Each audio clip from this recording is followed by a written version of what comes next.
3 నెలల్లో parliament elections దగ్గర ఉన్నాయి. ఇప్పటికే అధికారంలోకి వచ్చినటువంటి కాంగ్రెస్ పార్టీ ఖచ్చితంగా మేము ఎట్టి పరిస్థితుల్లో కూడా ఇక్కడ డబుల్ డిజిట్కు సంబంధించినటువంటి పార్లమెంట్ నియోజకవర్గాల్లో గెలవాలని చెప్పేసి అనుకుంటా ఉంది. ఇక మూడోసారి అధికారంలోకి మోదీని తీసుకురావడానికి ఇక్కడ డబుల్ డిజిట్ని గెలవాలని బీజేపీ పార్టీ ఆశిస్తుంది. ఇక ఓటమి తర్వాత ఈసారి ఈ పార్లమెంట్ ఎలక్షన్స్లో ఖచ్చితంగా 10 నుంచి 12 సీట్లను గెలిచి మళ్ళీ ప్రజల్లోకి వెళ్ళడానికి సిద్ధపడాలని బీఆర్ఎస్ పార్టీ అయితే అనుకుంటుంది. ఇక నల్గొండ పార్లమెంట్ నియోజకవర్గం అయితే దాదాపు చర్చల్లో నిలుస్తుందని చెప్పుకోవచ్చు. ఎందుకంటే మిగిలిన అన్ని నియోజకవర్గాలు అంతంత మాత్రం చర్చలు నడుస్తూ ఉంటే నల్గొండ పార్లమెంట్ నియోజకవర్గంకి సంబంధించినటువంటి చర్చ మాత్రం గత 20-25 రోజుల నుంచి మాత్రం ఊపందుకుందని చెప్పుకోవచ్చు. దానికి అందరికీ కూడా కారణం ఇప్పుడు మండలి చైర్మన్గా ఉన్నటువంటి గుత్తా సుఖేందర్ రెడ్డి తనయుడు గుత్తా అమిత్ రెడ్డి రాజకీయ రంగ ప్రవేశం చేయాలని గతంలోనే అనుకున్నప్పటికీ అప్పుడైతే సాధ్యపడలేదు. ఈసారి ఎంపీగా పోటీ చేయడానికి సిద్ధపడుతున్నట్టుగా వార్తలు అయితే వస్తున్నాయి. అవసరమైతే పార్టీ కూడా మారతారనేటువంటి వార్తలు కూడా వచ్చినటువంటి పరిస్థితి. మనతో పాటుగా గుత్తా అమిత్ రెడ్డి ఉన్నారు. నమస్తే సార్, బాగున్నారా? నిజమేనా పార్టీ టికెట్ ఒకవేళ లేకపోతే మీరు పార్టీ మారుతారు, వేరే పార్టీ నుంచి టికెట్ తెచ్చుకుంటారనేది? లేదంటే అది పూర్తిగా అవాస్తవం. మీరు చెప్పినట్టు గడిచిన 2 రోజులుగా నేను కూడా మీడియాలో బయట కూడా కొంచెం ఇది ప్రచారంలో ఉందన్నట్టుగా విన్నాను నేను. కానీ పూర్తిగా అవాస్తవం. నాకు పార్టీ అవకాశం ఇవ్వమని చెప్పేసి నేను కోరడం మటుకు వాస్తవం. ఒకవేళ అవకాశం ఏ స్థాయిలో ఇవ్వాలా, ఖచ్చితంగా ఇదే కావాలని చెప్పేసి నేను కూడా, ఎందుకంటే నేను రాజకీయాలకు కొత్త. అవును, నాన్నగారికి రాజకీయ నేపథ్యం ఉన్న కుటుంబం నుంచి వచ్చినాను కూడా సరే, నేను అదేదో నా హక్కు కింద ఏం భావించట్లేదు. ఖచ్చితంగా నాకు ఒకవేళ అవకాశం ఇవ్వమని చెప్పేసి నేను కోరడం జరిగింది. ఒకవేళ నాకు అవకాశం ఇచ్చినట్టయితే వాళ్ళు ఏ స్థాయిలో ఇచ్చినా నేను సిన్సియర్గా పనిచేస్తాను. అంతే తప్ప అవకాశం రాకపోయినంత మాత్రాన నేనేదో పార్టీ మారుతానో ఏదైతే ప్రచారంలో ఉందో అది పూర్తి అవాస్తవం. ఇదే పార్టీలో ఎందుకంటే మా అధినాయకత్వంతో కానీ, కేటీఆర్ గారితో కానీ, హరీష్ రావు గారితో కానీ నాకు అత్యంత సన్నిహిత సంబంధాలు ఉన్నాయి. నాకు ఎటువంటి సిచ్యువేషన్లో కూడా నాకు ఇంకొక వేరే ఆలోచన లేదు, ఇంకా ఉద్దేశం కూడా లేదు. గత శాసనసభ నియోజకవర్గం ఎన్నికల గురించి మాట్లాడుకుంటే మీరు ఖచ్చితంగా మునుగోడు నుంచి పోటీ చేయాలనుకున్నారు. మునుగోడులో ఖచ్చితంగా పోటీ చేయాలనే ఉద్దేశంతో అక్కడ గుత్తా వెంకటరెడ్డి చారిటబుల్ ట్రస్ట్ని ఏర్పాటు చేసి దాదాపుగా చౌటుప్పలు, మునుగోడు నియోజకవర్గంలో ఉన్నటువంటి చాలా ఆ గ్రామాలలో, పట్టణాలలో తిరిగినటువంటి పరిస్థితి, చాలా వరకు చారిటీ కూడా చేసినటువంటి పరిస్థితి. అసలు మునుగోడు సీటు అంటే అక్కడ ఉన్నటువంటి సిట్టింగ్ను పక్కన పెట్టి మీకు ఇస్తారనేటువంటి ఆలోచన ఎందుకు వచ్చింది? అంటే లేదు, నేను మీరు చెప్పిన దాంట్లో ఒక క్లారిఫికేషన్ ఏంటంటే, నేను ఏ రోజు కూడా మునుగోడు నియోజకవర్గంలో నేను పోటీ చేస్తాననే ఆలోచన ఏ రోజు కూడా నేను నా పార్టీ దగ్గర కూడా ఎక్స్ప్రెస్ చేయలేదు. ఓకే, నేను వాళ్ళని అడిగింది ఏంటంటే, రాజకీయంగా పార్టీతో పాటు కలిసి ట్రావెల్ చేస్తాను, పబ్లిక్ సర్వీస్ కోసం అని చెప్పేసి ఇంట్రెస్ట్తో వస్తున్నాను. ఓకే, నాకు ఒకవేళ మీరు అవకాశం ఇవ్వదలిస్తే మీరు ఎక్కడిచ్చినా పర్వాలేదు. ఓకే, ఎందుకంటే మా దగ్గర ఆ రోజు 100% రిప్రజెంటేషన్ మా పార్టీదే ఉంది. మొత్తం 12 స్థానాలు మా పార్టీ దగ్గరనే ఉన్నాయి. కాబట్టి మీరు ఎక్కడన్నా మార్పు చేర్పులు తీయదలుచుకుంటే ఆ అవకాశం నాకు ఇవ్వండి. అది గెలిచే సీటా, ఓడే సీటా అనే దాంతో సంబంధం లేదు. కాంగ్రెస్ పార్టీకి సంబంధించిన నాయకులు మా జిల్లాలో బలంగా ఉన్నారు. బలంగా ఉన్న నియోజకవర్గం అయినా పర్వాలేదు, ఏదైనా పర్వాలేదు, నేను ఓడినా గెలిచినా పర్వాలేదు. నేను రాజకీయంగా ఇంకొక 25-30 సంవత్సరాలు పనిచేసేదానికి ముఖ్య ఉద్దేశంతో వస్తున్నాను. సో నాకు ఎక్కడో దగ్గర మీరు అవకాశం ఇచ్చినట్టయితే అక్కడ నేను పార్టీని నిలబెట్టి మళ్ళా ప్రజలకు సర్వీస్ చేస్తూ పార్టీ కోసం అని చెప్పేసి పనిచేస్తానని చెప్పేసి చెప్పడం జరిగింది. నాకు ఒకవేళ ఆ రోజు మార్పు చేర్పులు వీలు పడలేదు కాబట్టి, మా అధినాయకత్వానికి అది కుదరలేదు కాబట్టి ఆ అవకాశం నాకు దక్కలేదు. సో దాని గురించి నాకు పెద్దగా వేరే ఆలోచన లేదు. ఒకవేళ అప్పుడు నిజంగానే మీరు ఇందాక చెప్పినట్టు ఆ రోజు ఒకవేళ అవకాశం దొరకలేదు కాబట్టి నేనైతే నిర్ణయం తీసుకోలేదు. అవును, అదేవిధంగా ఈ రోజు కూడా ఒకవేళ నాకు ఆశిస్తున్నాను, దాంట్లో ఏం తప్పులేదు. నాతో పాటు ఇంకా చాలా రోజుల నుంచి పార్టీతో అసోసియేట్ ఉన్న అనేక మంది ఆశిస్తున్నారు. సో వాళ్ళందరికీ కూడా 100% ఆశించడంలో నాకైనా సరే వాళ్ళకైనా సరే తప్పలేదు. ఎవరికి అవకాశం ఇచ్చినా అందరం కలిసి పనిచేస్తాం. కేవలం సూర్యాపేట నియోజకవర్గం మాత్రమే మీరు ఇప్పుడు గెలుచున్నటువంటి ఎమ్మెల్యే.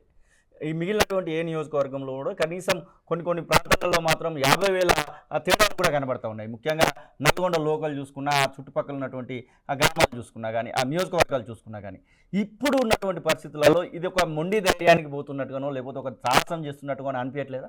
అంటే అట్లాంటిది ఏం లేదండి. ఎందుకంటే ప్రతి ఎన్నిక కూడా అంటే ఒక మొదటిసారి అడుగు పెట్టేటప్పుడు విజయమే రావాలని అనుకుంటారు. అది బిజినెస్ అయినా, ఎడ్యుకేషన్ అయినా, పాలిటిక్స్ అయినా ఏదైనా కానివ్వండి. మొదటిసారి ఒక ఓటమి చవి చూస్తే ఇబ్బంది అవుతుంది, మళ్ళీ ఫ్యూచర్లో మనం ముందుకు పోవడానికి ఇబ్బంది పడతాం అనేటువంటి ఒక భావన ఏమన్నా? మీరు అంటున్నదట్టు ఖచ్చితంగా ఏదో మనం ఓటమి వస్తుంది, ఖచ్చితంగా ఓడిపోయే పరిస్థితులు ఉన్నాయని చెప్పేసి అయితే నేనైతే భావించలేదు. ఓకే, మీరు అన్నట్టు గడిచిన ఎన్నికల్లో పార్టీకి కొంచెం అనుకూలమైన ఫలితాలు అయితే రాలేదు.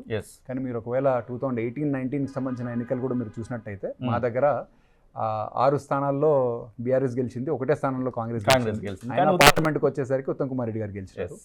కాబట్టి ప్రజలు ప్రతి ఎన్నికని ఆ ఎన్నికలకు సంబంధించిన ఎజెండా, ఆ ఎన్నికలకు సంబంధించిన అభ్యర్థిత్వాల బేసిస్ మీద బలాబలాలు అనేది ఎప్పటికప్పుడు మారుతూ ఉంటాయి. వాళ్ళు కాంగ్రెస్ పార్టీకి సంబంధించిన నాయకత్వం అసెంబ్లీ ఎన్నికల్లో కొన్ని మేనిఫెస్టోలో హామీలు పెట్టడం జరిగింది. అవును, వాటిని ప్రజలు కూడా పాక్షికంగా నమ్మారు. 2 పర్యాలు మాకు అవకాశం ఇచ్చారు. ఒక పర్యాయం వీళ్ళకిస్తే ఎట్లుంటుంది అనే ఆలోచన వాళ్ళు ఉన్నట్టుగా నా కార్యకర్తల నుంచి కూడా తెలిసింది. మాకు కూడా సంస్థాగతంగా మా పార్టీ నిర్మాణంలో కూడా కొన్ని లోపాలు ఏర్పడ్డాయి. ఎందుకంటే గడిచిన 2 పర్యాయాల్లో అధికారంలో ఉన్నాం కాబట్టి ఎంతసేపటికి ప్రభుత్వము ప్రజల వద్దకు పాలన ఎట్లా పోవాలనే దాంట్లోనే ఆలోచన చేసినాం తప్ప ఎప్పుడు కూడా పార్టీ నిర్మాణం కానీ మా కార్యకర్తలకు గ్రామ స్థాయిలో ఉన్నటువంటి లోటుపాట్ల గురించి కానీ మేము కొంచెం ఆలోచన చేయలేదు. దానివల్ల కొద్దిగా ఫలితాలు మాకు వ్యతిరేకంగా వచ్చినాయి. కాబట్టి గడిచిన 20 రోజులుగా మేము వాటన్నిటిని కూడా సమీక్షించుకొని ఈ రాబోయే పార్లమెంట్ ఎన్నికల్లో ఎట్లా కుదురుకోవాలా, ఏవైతే లాభ నష్టాలు జరిగినాయో వాటన్నిటిని బేరీ చేసుకొని ముందుకు ఎట్లా పోవాలనే దాని గురించి మేము ఒక పక్కా యాక్షన్ ప్లాన్ వేసుకొని ముందుకు వెళ్తాం. ఖచ్చితంగా ఈ పార్లమెంట్ ఫలితాలు మా జిల్లాలో కూడా డిఫరెంట్గా ఉంటాయి. ఆల్రెడీ పోయినసారి కూడా అట్లా జరిగింది, ఈసారి కూడా జరుగుతుందనే ఖచ్చితమైన ఇదే సందర్భంలో అధికారంలో ఉన్నప్పుడు అప్పుడు మంత్రిగా పనిచేసినటువంటి జగదీష్ రెడ్డికి, అలాగే అప్పటికే చైర్మన్గా ఉన్నటువంటి మండలి చైర్మన్గా ఉన్నటువంటి మీ తండ్రి గారికి పొసగట్లేదనేటువంటి వార్తలు చాలా వచ్చినాయి. చాలా వరకు కూడా వింటూ వచ్చినాము. ఇప్పుడు ఉన్నటువంటి ఏకైక ఎమ్మెల్యే కూడా జగదీష్ రెడ్డి. అసలు జగదీష్ రెడ్డి మీకు సపోర్ట్ చేయడానికి అవకాశాలు ఉన్నాయి? 100% జగదీష్ అన్న వ్యక్తిగతంగా మీరు అన్నట్టుగా బయట ప్రచారాల్లో ఉన్నంత డిఫరెన్సెస్ ఏం లేవండి. మేము ఒకటే పార్టీలో ఉన్నాము. ఓకే, రాజకీయంగా కొంచెం చిన్న కమ్యూనికేషన్ గ్యాప్ ఏమన్నా ఉంటే ఉండొచ్చు. అది ఆ స్థాయికి మించి ఉంటుందని చెప్పేసి నేనైతే అనుకోవడం. మీరు ఒక 7వ తారీఖు జనవరి రోజు కూడా కలిసినట్టున్నారు, 6వ తారీఖు జనవరి అనుకుంటా.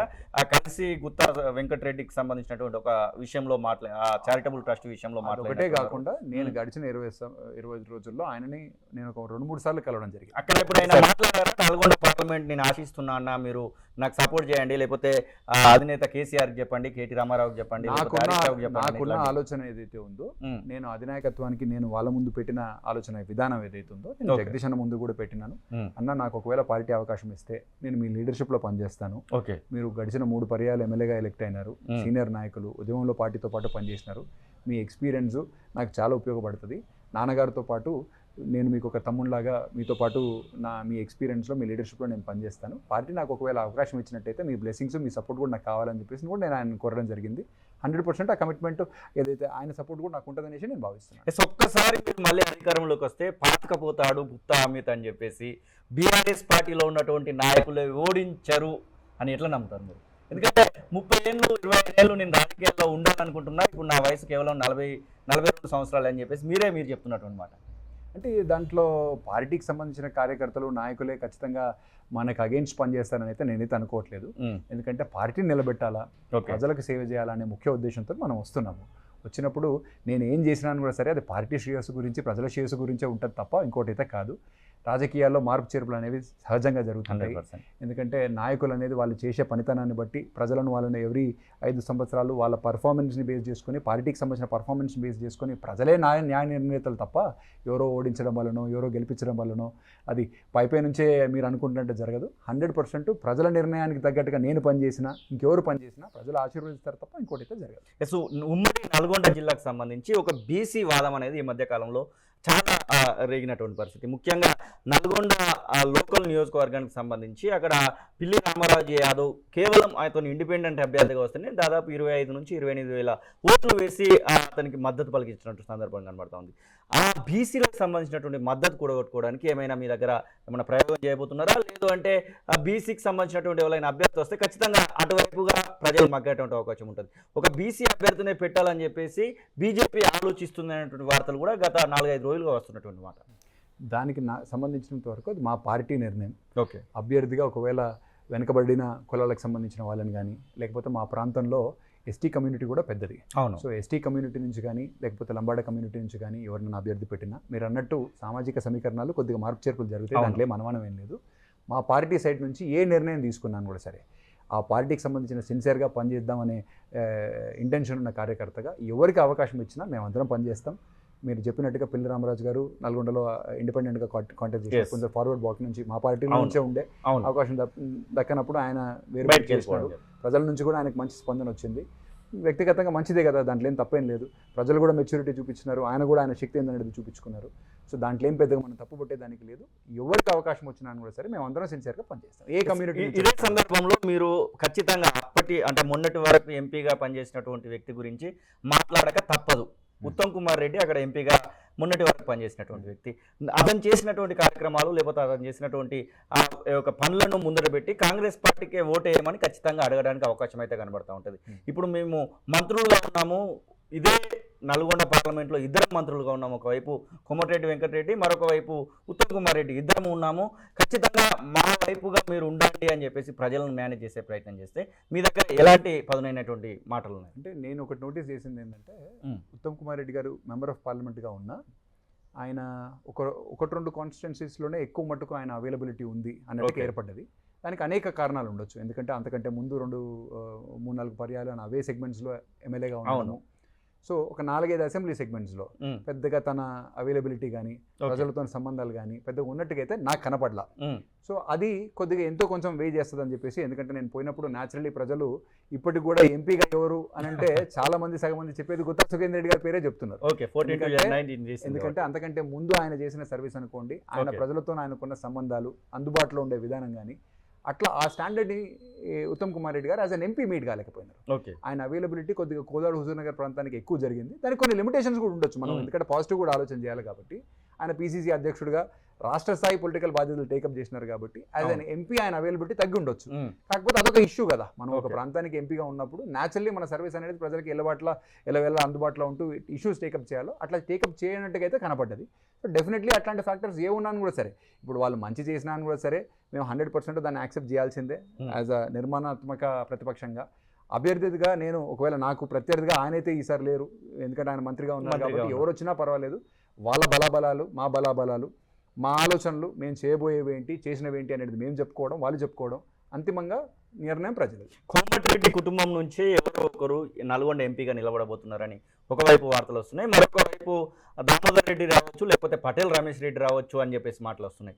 మీ అంచనా ప్రకారము ఆ కాంగ్రెస్ పార్టీ నుంచి ఎవరు వస్తే మాకు గట్టి పోటీ ఇస్తారనుకుంటున్నారు? మీరే గెలుస్తారనుకుందాం కాసేపు, ఎవరు వస్తే గట్టి పోటీ అనుకుంటున్నారు? అంటే ఎవరు వచ్చినా పర్వాలేదు, మనం ఎప్పుడైనా సరే మన బలాబలాలు ఏంది, మన నిర్ణయాలు ఏందనే దాని గురించి ఆలోచన చేయాలి తప్ప ఎదుటి పక్షంలో ఎవరు వస్తే మనకు బాగుంటుంది అనే ఆలోచన నేనైతే చేయడం లేదు. ఎవరు వచ్చినా పర్వాలేదు.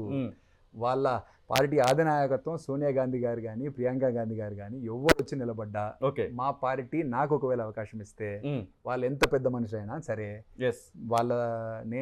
నా ఇంట్రెస్ట్ నేను చూపుతాను. 100% నా వంతు ప్రయత్నం నేను చేస్తాను. మీ అంచనా ప్రకారం మీరు ఇప్పటి వరకు ఎన్ని గ్రామాలలో తిరుగుంటారు? అటు గుత్తా వెంకటరెడ్డి చారిటబుల్ ట్రస్ట్ తరఫున కానివ్వండి, లేదు అంటే మీరు పర్సనల్గా కానివ్వండి, లేకపోతే హైదరాబాద్కి వచ్చినటువంటి వాళ్ళకి మేము వస్తూ ఉంటే కూడా సార్ దగ్గరికి చాలా మంది ఏదో ఒక సాయం కోసం అడగడానికి వస్తున్నటువంటి సందర్భాలు కనబడుతూ ఉంటాయి. ఎన్ని నియోజకవర్గాలలో ఎన్ని గ్రామాలను తిరిగి ఉంటారు? అంటే నేనైతే ఎగ్జాక్ట్లీ లెక్క చూసి అయితే జనరల్గా ఏంటంటే నాన్న పార్లమెంట్ మెంబర్ లాగా పనిచేసిన సందర్భంగా నేను ఓన్లీ రాజకీయంగా ఈ 2-3 సంవత్సరాలే కొద్దిగా నేను యాక్టివ్గా ఇది సర్వీస్ అనుకోండి దీంట్లో ఉన్నాను కాబట్టి ఎక్కువ మట్టుకు దేవరకొండ ప్రాంతంలో కానీ, నల్గొండ ప్రాంతంలో కానీ, మునుగోడు ప్రాంతంలో కానీ, మిర్యాలగూడ ప్రాంతంలో కానీ, ఎక్కువ మట్టుకు నగరికల్ ప్రాంతంలో కానీ నేను ఎక్కువ మట్టుకు ఈ ప్రాంతానికి నాకు కొంచెం మోర్ దగ్గర పరిచయాలు కానీ ప్రజలతో సంబంధాలు ఎక్కువ ఉన్నాయి. కోదాడ హుజూర్ నగర్ ప్రాంతం కొంచెం దూరం కాబట్టి అక్కడ విస్తృత స్థాయి పరిచయాలు కానీ నేను ట్రావెల్ చేయడం కానీ కొంచెం అవకాశాలు నాకు పెద్దగా దొరకలేదు సూర్యాపేట ప్రాంతంలో. ఒకవేళ పార్టీ నాకు అభ్యర్థిత్వం ఇచ్చినట్టయితే నేను అందరినీ కలిసిపోవాల్సిన అవసరం ఉంటుంది కాబట్టి 100% నేను తిరిగిన గ్రామాలు అయితేనేమి, తిరగాల్సిన గ్రామాలు ఏమున్నాను కూడా సరే నాకు ఏజ్ ఉంది, ఓపిక ఉంది, ఎనర్జీ ఉంది కాబట్టి నేను 100% అన్ని గ్రామాలను చుట్టే ప్రయత్నం అయితే చేస్తాను. ఇప్పటి వరకు మనం ఆలోచించినట్టు ఏది ఉంటే అక్కడ అభ్యర్థిత్వంలో చూసుకుంటే ఓన్లీ గుత్తా సుఖేందర్ రెడ్డి మాత్రమే 2 సార్లు గెలిచినట్టున్నారు వరుసగా. మిగిలిన ఎవరినైనా కానివ్వండి ఒకసారి గెలిపిస్తున్నారు, మరొకసారి పార్టీ మార్పులు కూడా కనబడతా ఉన్నాయి. సురవరం సుధాకర్ రెడ్డి నుంచి మొదలుకొని ఎక్కడ చూసినా కానీ ఈసారి అది కలిసి వస్తుంది. గుత్తా సుఖేందర్ రెడ్డి తనయుడుగా నాకు రాజకీయ రంగ ప్రవేశానికి నల్గొండ ఎంపీ కలిసి వస్తుంది అనేటువంటి భావన ఏమైనా కనబడతా ఉందా? అంటే అట్లేం లేదండి. నేను పార్టీని అడిగింది ఏంటంటే నాకు అవకాశం ఇవ్వమని అడిగినాను. నల్గొండలో నాన్న రిప్రజెంట్ చేసినారు కాబట్టి నల్గొండ అయితే బాగుంటుందని చెప్పేసి మా కార్యకర్తలు, మా నాయకులు అంటా ఉన్నారు. కాకపోతే మా నేటివ్ గ్రామం కానీ మా మండలం కానీ నకరికల్ అసెంబ్లీ సెగ్మెంట్లో ఉంది, అది భువనగిరి ఉంది. సో నా ఆలోచన ఏంటంటే నేను అసెంబ్లీ ఎలక్షన్ సందర్భంగా కూడా చెప్పింది ఏంటంటే మీరు నాకు ఎక్కడ అవకాశం ఇచ్చినా చేస్తాను అని చెప్పి అప్పుడు చెప్పడం జరిగింది. ఇప్పుడు కూడా చెప్తుంది ఏంటంటే నాకు మీరు భువనగిరి అవకాశం ఇచ్చినా లేకపోతే నల్గొండ అవకాశం ఇచ్చినా ఎక్కడ అవకాశం ఇచ్చినా అక్కడ నేను పనిచేస్తాను అని చెప్పేసి చెప్పడం జరిగింది. కాబట్టి ఎక్కడ అవకాశం ఇచ్చినా సరే నేను టేకప్ చేస్తాను. నాన్నగారు ఒక 3 పర్యాలు నల్గొండ పార్లమెంటరీ స్థానానికి అంటే మొదటిసారిగా చేసినప్పుడు అప్పుడు డీలిమిటేషన్లో అది ఎక్కువ మటుకు ఈ రోజున్న భువనగిరి ప్రాంతం, తర్వాత ఆ రోజున్న మిర్యాలగూడ ప్రాంతం నల్గొండ కింద రూపాంతరం చెందింది. కాబట్టి నాన్నగారికి విస్తృతంగా ఒక అసెంబ్లీ సెగ్మెంట్ తప్ప మిగతా అన్ని చోట్ల పరిచయాలు కానీ ప్రభుత్వం సంబంధాలు కానీ ఉన్నాయి. అవన్నీ నాకు కూడా ఉపయోగపడతాయని చెప్పేసి నేను భావిస్తున్నాను. అల్లు అర్జున్ మామ గారిని కూడా అక్కడ నల్గొండ నుంచి దించబోతున్నారు, అధికార పార్టీ నుంచి అదే ప్రయత్నాలు జరుగుతున్నాయి అన్నటువంటి మాటలు వస్తున్నాయి. మీ దృష్టిలో ఉందా అల్లు అర్జున్ మామ ఇక్కడికి రాబోతున్నారు అన్నటువంటి? నాకు గతంలో ఎమ్మెల్యే కోసం కూడా ప్రయత్నాలు చేశారు కానీ అది సాధ్యం పడలేదు. నాకున్న సమాచారం మేరకు కంచర్ల చంద్రశేఖర్ రెడ్డి గారు పోయిన అసెంబ్లీ ఎన్నికల్లో తనకు కూడా అవకాశం వస్తే బాగుంటుందని చెప్పేసి తన ఆలోచన చేసిన మాట మటుకు వాస్తవం, దాంట్లో ఇదేం లేదు. ఆయన కూడా ఒక పర్యాయం మా పార్టీ తరఫున ఇబ్రహీంపట్నంకి ఇంతకుముందు ఒకసారి పోటీ చేసినట్టుగా కూడా నాకు గుర్తుంది. సో ఇంతకుముందు కూడా చేసిన దీనిలాగా పార్టీతో పాటు కలిసి పనిచేస్తున్న దీంట్లో 100% ఒకవేళ ఆయన ఆశించడంలో తప్పు లేదు. మా పార్టీ కూడా ఒకవేళ తనకు అవకాశం ఇస్తే బాగుంటుంది అని చెప్పేసి మా పార్టీ ఒకవేళ ఆలోచన చేసినట్టయితే దాంట్లో ఏం తప్పు లేదు, దానికి మా అందరి సపోర్ట్ కూడా ఉంటుంది. కేవలం మీరు వచ్చి దాదాపు 7-8 నెలల ప్రాయం మాత్రమే కనబడుతుంది. దేవరకొండ నియోజకవర్గానికి సంబంధించి మొన్నటి ఎలక్షన్స్లో అక్కడ ఇన్ఛార్జి కూడా పనిచేసినటువంటి సందర్భం ఉంది. ఈ 6 నెలల్లో మీరు బయట చూసినటువంటి పాలిటిక్స్కి, ఇంటికి వచ్చేటువంటి ప్రజలు చూసినటువంటి పాలిటిక్స్కి, ప్రజల్లోకి వెళ్తున్నటువంటి సందర్భంలో ఎలాంటి అభిప్రాయం కనబడుతుంది? అంటే ఏది ఉన్నా కూడా సరే ప్రజల్లోకి పోతేనే ప్రజల సమస్యలు ఏంది, వాస్తవాలు ఏంది అనేది తెలుస్తాయి. మనం ఇంట్లో ఉండి దూరంలో ఉన్నప్పుడు మనకు దూరపు కొండలు నునుపు అన్నట్టుగా చాలా డిఫరెంట్గా కనబడుతుంది. సో ప్రజలకు పోయి ప్రజలతో మమేకమైనప్పుడు వాస్తవాలు ఏంది. పోయిన ఎలక్షన్ సందర్భంగా కూడా మేము 2 పర్యాలు మేము అధికారంలో ఉన్నప్పుడు నేను దేవరకొండల మన ఎలక్షన్స్ పోయినప్పుడు కూడా కొన్ని లోటుపాట్లు మాకు కూడా కనబడ్డాయి ఎలక్షన్స్ కంటే ముందే. అదే కొద్దిగా కొన్ని ఎందుకంటే ప్రజలతో మమేకం అవుతున్నప్పుడు వాళ్ళ నుంచి ఫీడ్బ్యాక్ కూడా వస్తుంటుంది కదా. కొన్ని స్కీమ్స్ ఎట్లా కొద్దిగా మనం అనుకునే డైరెక్షన్లో పోలేదు. ఉద్దేశం మంచిది, లక్ష్యం మంచిది, కానీ ఇంప్లిమెంటేషన్లో కొన్ని తేడాలు వచ్చినాయి. కొన్ని ఇప్పుడు దళిత బంధు లాంటి స్కీమ్ చాలా మంచి స్కీమ్ అది, కాకపోతే అందరికీ ఒకటేసారి ఇవ్వలేము. మీకు వచ్చి నాకు రాకుండా, నాకు వచ్చి మీకు రాకుండా డిస్టర్బెన్స్ ఉంది. ప్రజలకు నేను వివరించే ప్రయత్నం చేసిన అభివృద్ధి కానీ సంక్షేమం కానీ ఇది నిరంతర ప్రక్రియ, ఎప్పుడు జరిగే పని. అందరికీ ఒకటేసారి ఇల్లు కావాలన్నా, దళిత బంధు కావాలన్నా, బీసీ బంధు కావాలన్నా, ఇంకేది కావాలన్నా అందరికీ ఒకటేసారి ఏ ప్రభుత్వం కూడా చేయలేదు. కాబట్టి మనం బెనిఫిషరీస్ని సెలెక్షన్ చేసే ఏదైతే ఉందో దాన్ని న్యూట్రల్గా ఒక ప్రాపర్గా ఒక గ్రామ సభ ద్వారా కానీ చేసినట్టయితే ఒక నెలలో ఒకళ్ళకి వస్తే ఇంకో నెలలో ఇంకోళ్ళకి వస్తుంది. ఇది నిరంతర ప్రక్రియ కాబట్టి అది మేము ఎక్స్ప్లెయిన్ చేసే ప్రయత్నం చేసినాం. కానీ ప్రజల్లో మట్టుకు ఒక అభిప్రాయం ఏర్పడ్డది అంటే మాకు రాలేదు కదా, వాళ్ళకి వచ్చింది కదా, మరి మీరు వాళ్ళనే ఓట్లు అడగండి అనే పరిస్థితి వచ్చిందనమాట. ఇక దానికి మనం ఎక్స్ప్లెయిన్ చేసే కాడికి చేయగలిగాం, కానీ దానివల్ల లాభం కంటే రాజకీయంగా మా పార్టీకి నష్టం జరిగింది. ఇప్పుడు ఇదే సమయంలో 6 గ్యారంటీల పేరు మీద ఇప్పుడు సందర్భం వచ్చింది కాబట్టి చెప్తున్నాం. 6 గ్యారంటీల పేరు మీద కాంగ్రెస్ పార్టీ ఇప్పుడు అధికారంలోకి వచ్చింది. మీ అంచనా ప్రకారం మీరు ఇచ్చిన దానిలో దాదాపుగా వాళ్ళు 1-2 కలుపుతూ వచ్చారు. 10 లక్షల రూపాయలు మీరు దళిత బంధు పెడితే ఇంకో 2 లక్షల రూపాయలు కలిపి వాళ్ళు 12 లక్షలు అని చెప్పారు. కళ్యాణ లక్ష్మి మీరు 1,116,000 పెడితే వాళ్ళు 1 తులం బంగారం యాడ్ చేస్తూ వచ్చారు. ఇంటికి కరెంటు బిల్లుకు సంబంధించి 200 యూనిట్ల వరకు ఫ్రీ అని చెప్పడం జరిగింది. ఇట్లా నెంబర్ ఆఫ్ 5 లక్షల రూపాయలు కేవలం ఒక స్టడీ చేసేటువంటి విద్యార్థి పేరు మీద ఒక కార్డు ఇస్తాము, మీరు ఎక్కడైనా యూజ్ చేసుకోవచ్చు అని చెప్పడం, ఇవన్నిటికీ అవకాశాలు కనబడతా ఉన్నాయా? మీరు చెప్పినట్టుగా ఈ సేమ్ నెగిటివ్ అనేది ఇప్పుడు రావడానికి ఏమైనా ఉందా? ఇప్పుడు రాజకీయంగా సాధ్యాసాధ్యాలు ఏంది అనేది వాళ్ళు కూడా ఇప్పుడు ప్రజాపాలన అనే కార్యక్రమాన్ని టేకప్ చేసి ప్రజల నుంచి అప్లికేషన్ యాక్సెప్ట్ చేసుకుంటున్నారు. వాళ్ళ నిర్ణయాలు ఎట్లుంటే ఇంప్లిమెంటేషన్ ఎట్లా జరుగుతుంది అనేది మేము కూడా చూడాలా. కాకపోతే మాకేవైతే ఇంప్లిమెంటేషన్ మిస్టేక్స్ మేము చేసినామో మా ప్రభుత్వం ఆధ్వర్యంలో జరిగినాయో వాళ్ళు కూడా అవన్నిటి నుంచి నేర్చుకొని ఇంకా కొంచెం బెటర్గా ఇంప్లిమెంట్ చేస్తే ప్రజలకే కదా ఎండ్ ఆఫ్ ది డే మంచి జరిగేది. రాజకీయంగా మాకు ఉద్దేశాలు వేరే ఉండొచ్చు, కాకపోతే ఎండ్ ఆఫ్ ది డే ప్రజలకు మేలు జరగాల అనే దాని చోట మా నుంచి ఉండే నిర్మాణాత్మకమైన సూచనలు ఏవైతే ఉంటాయో మేము కాంగ్రెస్ పార్టీకి కానీ ఎప్పటికప్పుడు వాళ్ళకు కూడా తెలియజేస్తూనే ఉంటాం. ఏదైనా తప్పు జరిగితే దాన్ని విమర్శిస్తూనే ఉంటాం. ఏవైతే హామీలు అమలు జరుగుతలేవో వాటన్నిటిని గురించి వాళ్ళకి గుర్తు చేస్తూనే ఉంటాం. అవనేవి జనరల్గా జరిగే ప్రక్రియలో మేమంతా వాళ్ళతో పాటు, ఎందుకంటే ఎండ్ ఆఫ్ ది డే ముఖ్య ఉద్దేశం వాళ్ళకైనా మాకైనా సరే ప్రజలు ముఖ్యం, ప్రజలే మెయిన్ కాబట్టి డెమోక్రసీలో ఉన్నాం కాబట్టి ప్రజల శ్రేయస్సు గురించే పనిచేస్తాం తప్ప ఇంకోటి కాదు. కాంగ్రెస్ పార్టీలో మీ నాన్నగారు ఉన్నప్పుడు దాదాపుగా అందరూ ఇప్పుడు అక్కడ ఉన్నటువంటి ఉత్తమ్ కుమార్ రెడ్డి, కోమటిరెడ్డి వెంకటరెడ్డి, రాజగోపాల్ రెడ్డి ఉన్నటువంటి అందరినీ కూడా మీరు ప్రత్యక్షంగా చూసుంటారు. ఆ టైంలో మీరు చిన్న వయసు నుంచి కూడా చూస్తున్నటువంటి సందర్భం ఉంటుంది. ఒకవేళ గుత్తా అమిత్నే కాంగ్రెస్ పార్టీలోకి తీసుకొచ్చుకుందాము అని అంటే తండ్రిని వ్యతిరేకించైనా సరే గుత్తా అమిత్ కాంగ్రెస్ పార్టీలోకి వెళ్ళి ఎంపీ అభ్యర్థిగా నిలబడడానికి సాహసిస్తాడు. మనకు ఆ ఆలోచన లేదండి. ఎందుకంటే నేను ఇందాక చెప్పినట్టుగా మా పార్టీ అధినాయకత్వంతో మాకు మంచి సంబంధాలు ఉన్నాయి, అత్యంత సన్నిహిత సంబంధాలు, వ్యక్తిగత సంబంధాలు కూడా ఉన్నాయి. ఇంకొకసారి ఏంటంటే ఒక లీడర్కి గడుకోసారి పార్టీ మారడం అనేది ఒక చాలా మారలేదు. మీరు ఇప్పటివరకు అయితే బీఆర్ఎస్ పార్టీలోనే ఉన్నారు. కరెక్టే. కాకపోతే ఏంటంటే చీటికి మాటికి వారు చిన్న చిన్న కారణాలకు మనం అలిగి పార్టీ మారడం అనేది ఒక మెచ్యూర్డ్ పాలిటీషియన్ కింద అది ఇది కాదనమాట. సో అట్లాంటి ఆలోచనలు కానీ అట్లాంటి ఉద్దేశాలు కానీ మనకు లేవు. మేము ఉన్న పార్టీలో చాలా సంతృప్తికరంగా ఉన్నాం. మా నాయకత్వం పట్ల మాకు అపారమైన నమ్మకం ఉన్నది. ఎందుకంటే గడిచిన 9 సంవత్సరాల్లో ప్రజలకు చాలా కార్యక్రమాలు టేకప్ చేసినాము. సో మరిన్ని మంచి కార్యక్రమాలు భవిష్యత్తులో కూడా టేకప్ చేస్తాం. మా పార్టీ ఇప్పుడు జరిగిన ఓటమి నుంచి కుదురుకుంటుంది. ఇంకా మంచి కార్యక్రమాలు ఏదైతే కాంగ్రెస్ ఏదైతే హామీలు ఇచ్చిందో వాటన్నిటిని కూడా నెరవేర్చాలని చెప్పేసి మేము బలంగా కోరుతూ ఉంటాం. వాటి మీద వెనకాల పడుతూనే ఉంటాం.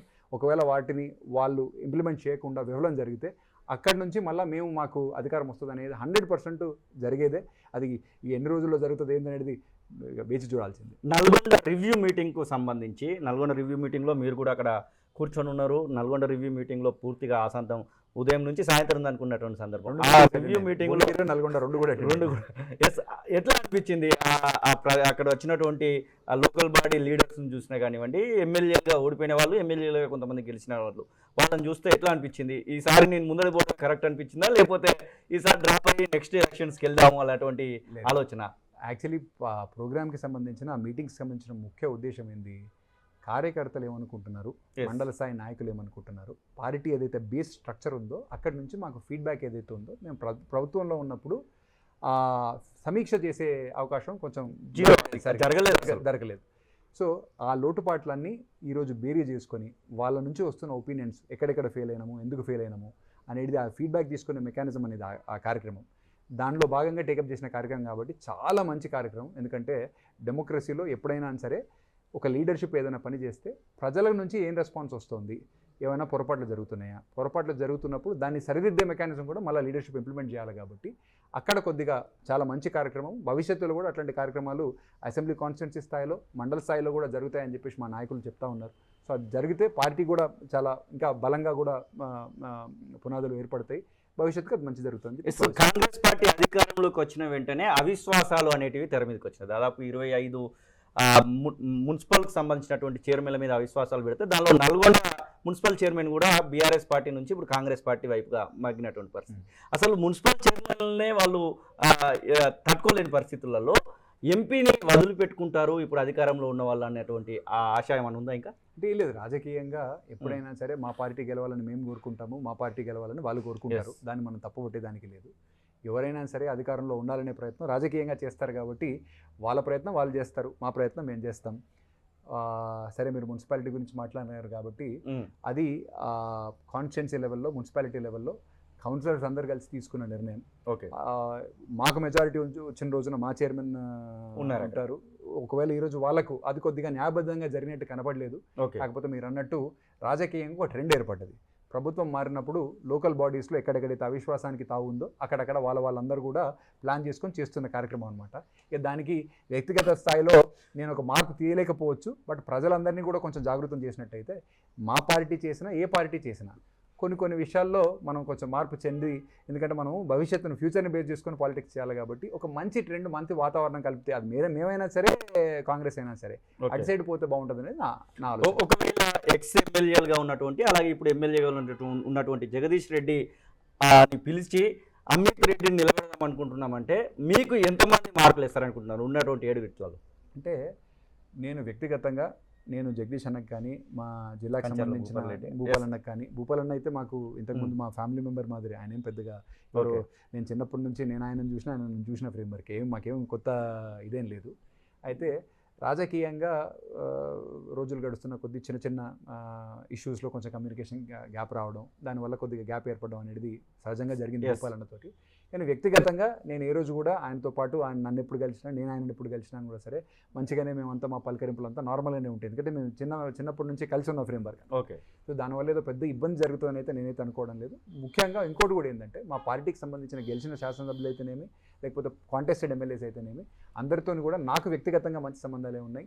నేను ఇంకోటి కూడా చెప్పదలుచుకుంది ఏంటంటే ఏదో జగదీష్ రెడ్డి గారికి నాన్నకి మధ్యలో వాళ్ళు సమవుజ్జీలు కావచ్చు, ఓకే కానీ నేను కొత్తవాన్ని. సో నాతో పాటు ఎవరు కూడా ఇన్సెక్యూర్ ఫీల్ కావాల్సిన అవసరం లేదు. నేను అందరి లీడర్షిప్లో ఆల్రెడీ పోటీ చేసిన వాళ్ళందరూ అనుకోండి, ఎలక్షన్లో పోటీ చేయడం అనేది చాలా పెద్ద పని. గెలిచి పబ్లిక్ సర్వీస్ చేయడం అనేది ఇంకో పెద్ద క్వాలిఫికేషన్. అవి ఎవరికైతే ఉంటాయో అది వాళ్ళకి సీనియారిటీ అనమాట. ఆ సీనియారిటీ నేను గౌరవించవలసిందే. వాళ్ళందరి ఎక్స్పీరియన్స్ నాకు కూడా ఉపయోగపడుతుంది. భవిష్యత్తులో నేను ఆ ఎక్స్పీరియన్స్ తో ప్రజలకు ఇంకొంచెం మంచి చేసే ప్రయత్నం చేస్తాను తప్ప ఇంకోటి కాదు. ఎస్ సార్, చివరిగా చెప్పండి, జైపాల్ రెడ్డి కుటుంబానికి మీకు బాగా దగ్గర సంబంధాలు, అది కూడా బంధుత్వమైనటువంటి సంబంధాలు.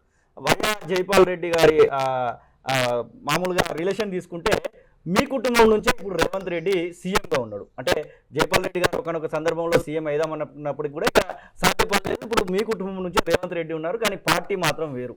విజయడమో లేకపోతే మీ అక్కగారితో మాట్లాడడము ఏమైనా జరిగాయా అని? అంటే 100% అవకాశం వచ్చినప్పుడు ఇమ్మీడియట్ ఫ్యామిలీ అయితే కాదు, బంధువులు అంతవరకు అయితే తెలిసిన విషయమే. బంధుత్వంలో మేము వ్యక్తిగతంగా ఏవైతే మాకున్న అనుబంధాలు అయితేనేమి, పరిచయాలు ఏవైతే అయితే వ్యక్తిగతంగా దెర్ ఇస్ నో, ఎప్పుడు కూడా దాంట్లో ఏం గ్యాప్ ఖచ్చితంగా రేవంత్ అన్నతో కానీ లేకపోతే మిగతా ఎక్స్టెండెడ్ ఫ్యామిలీతో కానీ. రాజకీయంగా రాజకీయాలు వేరు, వ్యక్తిగతంగా ఫ్యామిలీ వేరు. ఈరోజు రాజకీయాల్లో అన్న ఒక పార్టీలు ఉంటే తమ్ముడు కూడా ఇంకో పార్టీలు ఉండే పరిస్థితి, తండ్రి ఒక పార్టీ ఉంటే కొడుకు కూడా ఇంకో పార్టీలు ఉండే పరిస్థితి. అట్లాంటి సిచ్యువేషన్స్ అన్నీ చూస్తున్నాం కాబట్టి వ్యక్తిగతం వేరు, రాజకీయంగా వేరు. ఫ్యామిలీ వరకు వచ్చేసరికి అందరు కలిసి ఫ్యామిలీ మెంబర్స్ ఉంటారు, దాంట్లో అనుమానం ఏం లేదు. భువనగిరి, నల్గొండకు సంబంధించినటువంటి పార్లమెంట్ అభ్యర్థుల ప్రకటన జరిగిపోయి అందులో మీ పేరు లేకున్నా కూడా ఆ సమయంలో తొలివేలు కెమెరా పట్టుకొని నేనే వస్తే ఇదే కరేజ్తోని అమిత్ రెడ్డి మాట్లాడతారు. నేను నిశ్చితమైన అభిప్రాయంతో ఈరోజు మీకు ఒక మాట ఇస్తున్నా. టికెట్స్ అనౌన్స్మెంట్ అది ఈ రోజా లేకపోతే ఇంకో 15 రోజుల తర్వాత షెడ్యూల్ వచ్చిన తర్వాత ఎప్పుడు వచ్చినా పర్వాలేదు, ఇదే ప్లేస్లో ఇదే ఇంట్లో నేను ఉంటాను. ఇదే స్థానంలో మనం ఇంకొకసారి ఇంటర్వ్యూ చేసి ఇదే పార్టీకి సంబంధించిన మా పార్టీకి సంబంధించిన అభ్యర్థిని గెలుపు గురించి మీ త్రూనే నేను ప్రజలకు కూడా నా అప్పీల్ చేస్తాను. థ్యాంక్ యూ అన్న, ఆల్ ది బెస్ట్. ఎస్, ఇది గుత్తా అమిత్ రెడ్డి చెప్తున్నట్టు ఖచ్చితంగా తెలంగాణ రాష్ట్రంలో బీఆర్ఎస్ పార్టీకి మళ్ళీ పునర్జీవం ఇచ్చే విధంగా పార్లమెంట్ ఎలక్షన్స్ అయితే ఉండబోతున్నాయి. నల్గొండ లేదా భువనగిరి ఏ నియోజకవర్గం నుంచి నాకు అవకాశం కల్పించినా కానీ గెలుపు కోసం కృషి చేస్తాను, నేను గెలుస్తాననేటువంటి నమ్మకం అయితే నాకుంది. ఆ ప్రాంతానికి గాంధీల కుటుంబం నుంచి వచ్చినా కానీ వాటి మీద పోటీ చేయడానికి కూడా నేను సై అంటాననేటువంటి మాటనైతే చెప్తున్నటువంటి పరిస్థితి. కెమెరా పర్సన్ సతీష్తో శ్రీనివాస్, తొలి వెలుగు, హైదరాబాద్.